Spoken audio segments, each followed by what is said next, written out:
आइल बानी तोहरा गलिया अकेले बारू हमार ललिया देखो ना यारबा के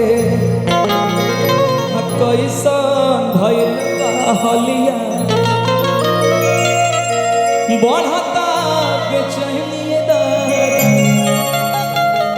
हर मुश्किल भइल बा।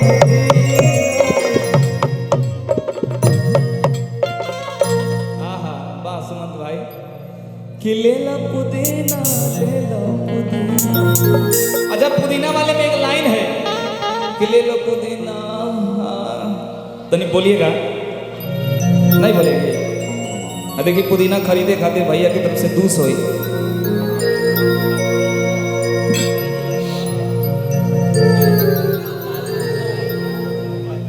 छपरा जिला से टाइल ठेकेदार भैया की तरफ से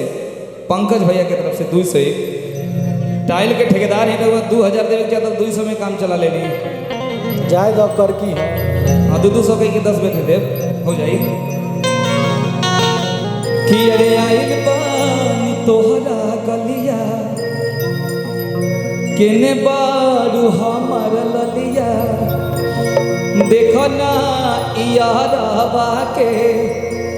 कैसन भइल बा हलिया बढ़ता बेचैनी दादा मुश्किल भइल बा अब वह लाइन बोले के बाद ये तो शर्मा रही है। अरे ले लो तू बेच ले हो ना है भैया है भैया हाई बेची हाई बेच दो ए भाई बेच दो जेके बेचे आवत हो बेच दो अब सवाल भइल बा अब यहाँ पर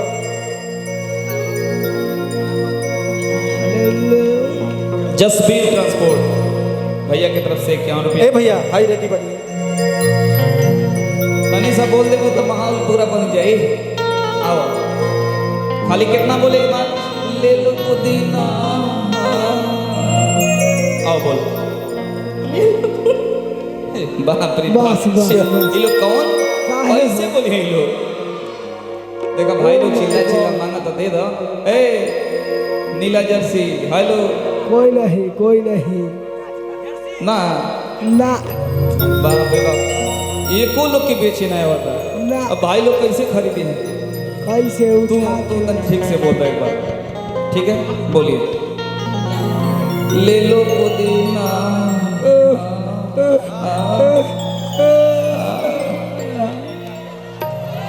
इधर बेच ले तू लोग पहले ही सौदा खरीद ले हाँ बेच किसको लेना है पुदीना बेच दिया ले बेच बोल के बेचो ऐसे बेचबू तो केहू ना ले हिसाब किताब से बेचे के पड़ी कि बढ़ता बेचैनी दादा मुश्किल भइल बा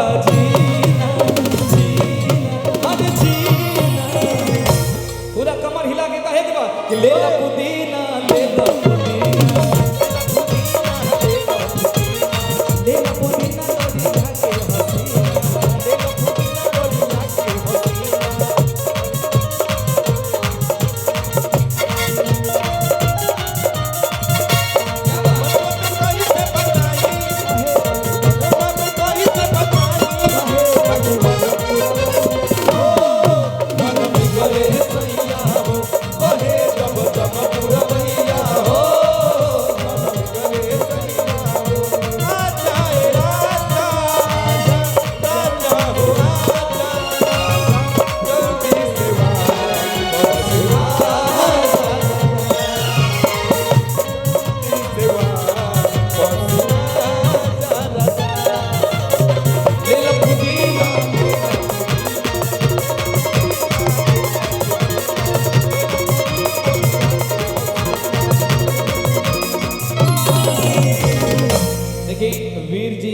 वसुंधरा सेक्टर 2 से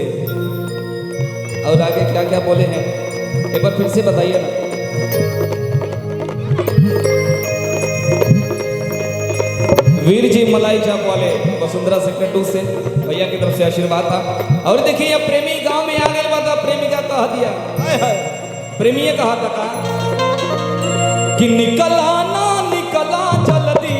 निकला बहरवा हो निकला ना निकला जल्दी निकला बहरवा हो निकला ना निकला जल्दी निकला बहरवा हो निकला ना निकला जल्दी निकला बहरवा हो मिले खाती आई हो मिले खाती आई हो गाँव के लगा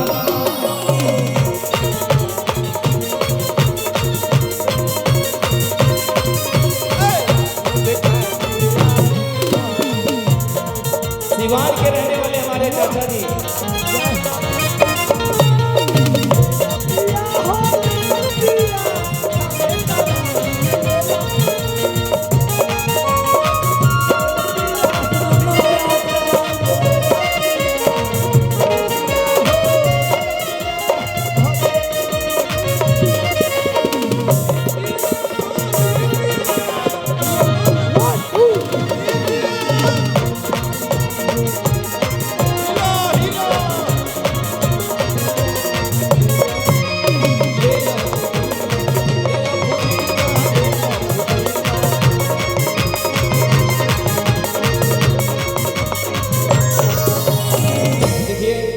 प्रोग्राम का live telecast Gupta music YouTube channel पे चल रहा है। क्या बात है? ये देखिए भाई की तरफ से प्यार है। अब देखिए बिट्टू गुप्ता यूट्यूब चैनल से लाइव ये टेलीकास्ट हो रहा है, आप सभी बाद में भी देख सकते हैं। क्या बात? थोड़ा सा आप लोग गाने दीजिए ना बाहर। ए भैया है प्रेमिका कहा दिया भैया कि काहे लाया इन बड़ा मीले हो भीतर से मन हमर धीले हो आई माई बड़ा मीले हो हमर धीले हो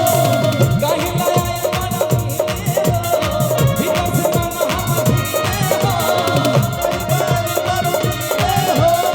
भीतर से मन हमर धीले हो पकड़ाई बात दुख बन होई मोरी कि अरे पकड़ाई दुख बड़ा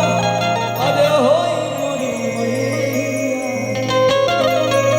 और भैया 20 रुपए हमारे शीला जी की तरफ से बहुत बहुत धन्यवाद उनको। बहुत बहुत धन्यवाद कि जाइए मेरे दैया आ जाइए भैया आ जाइए भैया आ जाइए भैया आ जाइए भैया आ जाइए भैया एगो चाचा जी आए लो गाइस